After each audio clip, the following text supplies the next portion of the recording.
আসসালামু আলাইকুম। আমরা পদার্থবিজ্ঞানের আরেকটা ক্লাস নিয়ে আপনাদের সামনে হাজির হয়েছি। ক্লাসের নাম হচ্ছে যে আমরা এই ক্লাসে নিক্ষিপ্ত বস্তু নিয়ে আলোচনা করব। অর্থাৎ মোট কথা আমরা প্রাস নিয়ে আলোচনা করব। এখন নিক্ষিপ্ত বস্তু কি?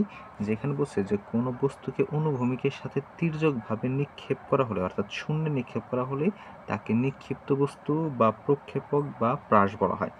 যেমন ধরলাম এটা হচ্ছে আমার কি একটা নিক্ষিপ্ত বস্তুর যে গতিপথ, যেমন আমরা ফুটবল কিক করি, বর্ষা নিক্ষেপ করি, এগুলো কি একটা নিক্ষিপ্ত বস্তুর কয়েকটা উদাহরণ। এই নিক্ষিপ্ত বস্তুর কয়েকটা বৈশিষ্ট্য আছে, যেমন কি এরা কি উলম্ব তলে সীমাবদ্ধ, দ্বিমাত্রিক কি যাদের অক্ষ এক্স এবং অক্ষ দুইটা থাকে, এদের মাত্রা থাকে কয়টা? দুইটা। বক্রগতি, এই যে নিক্ষিপ্ত বস্তুর যে গতিপথটা আছে, গতিপথটা কি বক্রগতির, এবং গতিপথের সব জায়গায় ত্বরণের মান কি থাকে? সেম থাকে। এজন্য বলছে যে সমত্বরণ বিশিষ্ট। এবং আমাদের যে গতিপথটা আছে, গতিপথটা কি অধিবৃত্তাকার, এই যে প্যারাবলিক।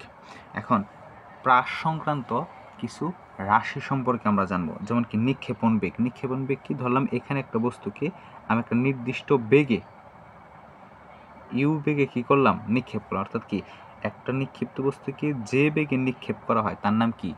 নিক্ষেপণ বেগ। অর্থাৎ কি একটা বস্তু শুরুতে যে বেগ দিয়ে আমরা কি বস্তুটাকে নিক্ষেপ করি তার নাম কি? নিক্ষেপণ বেগ। এরপরে হচ্ছে নিক্ষেপণ কোণ। কোণ কি? এই যে অনুভূমিকের সাপেক্ষে যে বেগে নিক্ষেপ করবো তাদের যে মধ্যবর্তী যে কোণটা থাকে না, একে আলফা দ্বারা চিন্তা করলাম, এই মধ্যবর্তী কোণকে কি আমার কি নিক্ষেপণ কোণ বলা হয়। আর যে বিন্দু থেকে নিক্ষেপ করা হয় এর নাম হচ্ছে কি? নিক্ষেপণ বিন্দু, তাই না? এরপর হচ্ছে বিচরণ পথ। বিচরণ পথ, বিচরণ পথ কি? এই যে প্রাসের যে গতিপথ, এই যে গতিপথটা আছে না, এই গতিপথটা কি আমার কি বিচরণ পথ বলা হয়। এরপর হচ্ছে আমার বিচারণ কাল। বিচারণ কাল কি? এই যে পথটা অতিক্রম, অর্থাৎ কি এই বিন্দু থেকে এইখানে যাইতে, অর্থাৎ এই বিচরণ পথটা অতিক্রম করতে যে সময় লাগে তার নাম কি? বিচরণ কাল।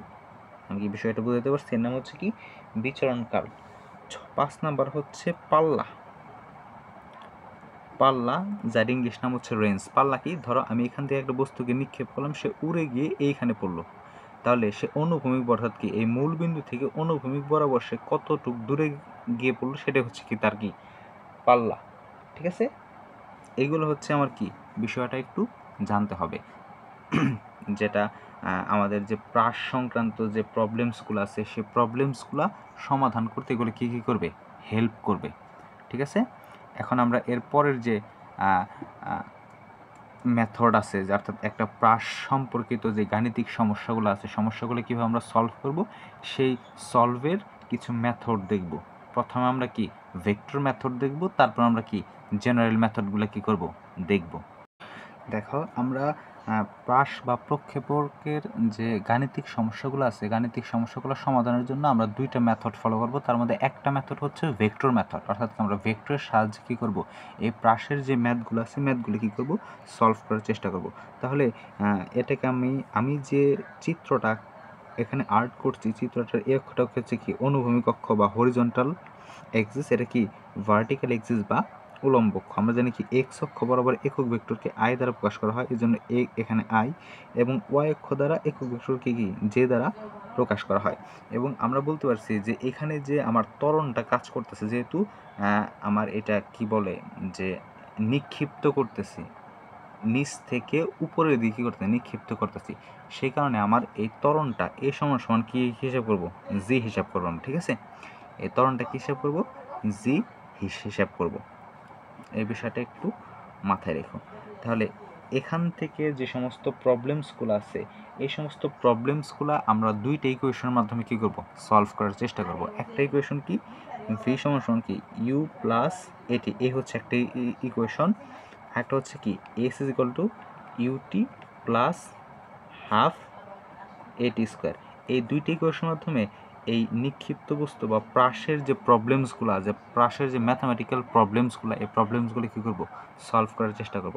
এখন এই ইকুয়েশনগুলোতে আমি এই যে প্রাস সম্পর্কিত যে জিনিসগুলো আছে সেগুলো কী করব? ইনপুট করব, তাই না? তাহলে এখন ইউ মানে কি? ইউ মানে হচ্ছে যে বেগ আমরা কি করতেছি, নিক্ষেপ করতেছি, তার মানে কি এটা হচ্ছে একটা বেগ। আর আমরা ভেক্টর বিভাজন সূত্রে পড়েছি যে বেগ হচ্ছে কি একটা ভেক্টর রাশি। যেহেতু বেগ একটা ভেক্টর রাশি, তার মানে এর উপাংশ কয়টা থাকবে? দুইটা, একটা হচ্ছে কি আনুভূমিক উপাংশ, একটা হচ্ছে কি উলম্ব উপাংশ। তাহলে ইউকে আমরা কয় ভাগে ভাগ করতে পারি? দুই ভাগে। একটা হচ্ছে কি ইউ কজ আলফা আই, কারণ এটা কি আনুভূমিক, অর্থাৎ আমার নিক্ষেপণ বেগের আনুভূমিক উপাংশ এটা, এবং ইউ সাইন আলফা জে, আর এটা হচ্ছে আমার নিক্ষেপণ বেগের কি উলম্ব উপাংশ, তাই না? আবার এখানে এ এ হচ্ছে মাইনাস জি আই। এখন বলতে পারো যে ভাইয়া মাইনাস জি আই কেন নিলাম? কারণ আমি এই বরাবর ওয়াই যে অক্ষটা ছিল, এই অক্ষটাকে কি পজিটিভ ধরছি, তাহলে এইটার উল্টা দিকের যেটা সেটা কি নেগেটিভ ধরবো না? কারণ এই বরাবর যদি আয়ের মান পজিটিভ হয়, তাহলে নিচের দিকে আমি কি আয়ের মান কি ধরবো? নেগেটিভ ধরবো। আর জি তো নিচের দিকে কাজ করতেছে, এই জন্য আমি একটা মাইনাস জি চিহ্ন দিলাম, এবং জি আই জি জে, ঠিক আছে? আর টি তো টি, তাহলে আমরা যদি এটা যদি ইনপুট করি, V is equal to you cos alpha I plus you sine alpha J plus এর ভ্যালু কত? Minus A minus G I G J into T. তাহলে ইউ কজ আলফা আই, এখান থেকে আমার কি কমন যায়? Plus you sine alpha minus g t, এখানে কি জে ক্যাপ দিয়ে দিলাম, কারণ এখানেও জে ক্যাপ আছে, এখানেও কি জে ক্যাপ আছে। এটা হচ্ছে আমার কি প্রক্ষেপকের বেগের ফর্মুলা, অর্থাৎ কি প্রজেক্টাইল মোশনের কি বেগের ফর্মুলা, ঠিক আছে? এখন আমরা আবার আরেকটা formula, s is equal to UT plus half এটি স্কোয়ার, এইখানে আমরা এই বিভিন্ন উপাংশ নিয়ে কী করবো, একটু কাজ করব। তাহলে ইউর ভ্যালু কত?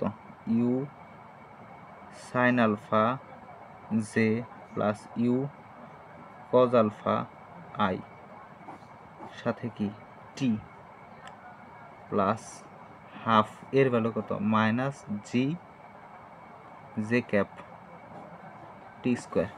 এখন যদি আমরা এখানে যদি একটু কমন নেই, কমন এই আই ক্যাপগুলো এক পাশে রাখি, জে ক্যাপগুলো যদি এক পাশে রাখি, এক পাশে রাখলে আমার এরকম আসে u t cos alpha i cap plus UT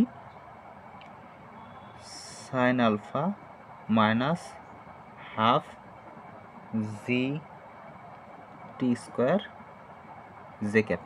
অর্থাৎ এই লাইন থেকে আমি একটা লাইন শর্ট করছি। কেমন শর্ট করছি? এখান থেকে আমি যেগুলো আই মানে এক্স অক্ষ বরাবর উপাংশ তাদেরকে এক পাশ রাখছি, এবং যেগুলো ওয়াই অক্ষ বরাবর উপাংশ কি তাদেরকে কী করছি? এক পাশ রাখছি। এক্স অক্ষ বরাবর উপাংশকে এক পাশ রাখছি, ওয়াই অক্ষ বরাবর উপাংশ কী করছি আমরা? এক পাশে রাখছি। তখন এখানে কি এস, অর্থাৎ এস বলতে কি বোঝায়? এস বলতে বোঝায় যে আমরা এস এর অর্থাৎ একটা প্রক্ষেপক বা প্রাস কত দূরে গিয়ে পড়লো বা কত দূর গেল, এটা হচ্ছে কি আমার ডিস্টেন্স বা ডিসপ্লেসমেন্ট, যেটাই বলি না কেন। সে একটু আগে আমরা যে একটা থিওরি আলোচনা করলাম, সেই থিওরির উপরে একটা অঙ্ক যদি আমরা একটু খেয়াল করি, অঙ্কটা কি বলছে যে একটি বস্তু 50 মিটার পার সেকেন্ড বেগে 37 ডিগ্রি কোণে অনুভূমিকের সাথে নিক্ষেপ করা হলো। 2 সেকেন্ড পর বস্তুর সরণ এবং কি বেগ কত? আমরা এটা কি করব? ভেক্টরের মাধ্যমে কি করব? সলভ করব। আমরা ফর্মুলা তো জানি যে ভি ইজ ইকুয়াল টু কি ইউ প্লাস এটি, এবং u is equal to you cos alpha i cap u sine alpha j cap. ইউর ভ্যালু কত? 50, কজ আলফার ভ্যালু কত? 37 degree i cap plus you sine alpha 37 degree j cap. তাহলে এটাকে যদি আমরা করি, ক্যালকুলেট করলে এটার ভ্যালু আসে হচ্ছে 40i প্লাস 30 জে, এরকম একটা ভ্যালু চলে আসলো। কি এই হচ্ছে আমার কি ইউর ভ্যালু চলে আসলো। আবার এর ভ্যালু কি হবে মাইনাস জি জে ক্যাব, মাইনাস জি এর ভ্যালু কত দিচ্ছি আমরা 10, কোশ্চেন দেওয়া আছে 10 J cab, T is equal two 2 second. এখন এই সবগুলো ভ্যালু প্রথম ইকুয়েশন যদি বসাই, V is equal two 40 I plus 30 J plus minus 10 J into 2, কারণ 2 সেকেন্ড, 40 আই প্লাস 10 জে, যদি প্লাস মাইনাস করি এরকম একটা কি ভ্যালু চলে আসে। এটা হচ্ছে আমার কি অ্যান্সার, মানে এটার ভেক্টর হচ্ছে এটা, মানে যে এটা হচ্ছে ভেক্টর আকার প্রকাশ করলে এই ভেক্টর আসে। এখন যদি আমরা বলি যে সরণ কত, মানে এস এর ভ্যালুটা কত, এস এর ভ্যালুটা কি যে ইউটি প্লাস হাফ এটি স্কোয়ার, সব জায়গাতে আমরা ভ্যালুটা বসাই দিই, ভ্যালুটা আমরা কি আসে, ইউর ভ্যালু কত আসছে আমার 40 আই প্লাস 30 জে, টি এর ভ্যালু কত 2 সেকেন্ড প্লাস হাফ, এর ভ্যালু কত মাইনাস 10 জে, টির ভ্যালু কত 2 স্কোয়ার। এখন আমি যদি ক্যালকুলেট করি আমার মান আসে হচ্ছে কত 80 আই প্লাস 40 জে, এটা কি মিটার, মানে কত আই মানে কি এক্স অক্ষ বরাবর 80 মিটার এবং ওয়াই অক্ষ বরাবর কি 40 মিটার। তাহলে আমরা বুঝতে পারলাম যে আমার যে মানে প্রাস বা নিক্ষিপ্ত বস্তুটা সেটা কি এক্স অক্ষ বরাবর কত মিটার গেছে 80 মিটার এবং কি ওয়াই অক্ষ বরাবর 40 মিটার গেছে। আশা করি অঙ্কটা সবাই বুঝতে পারছেন।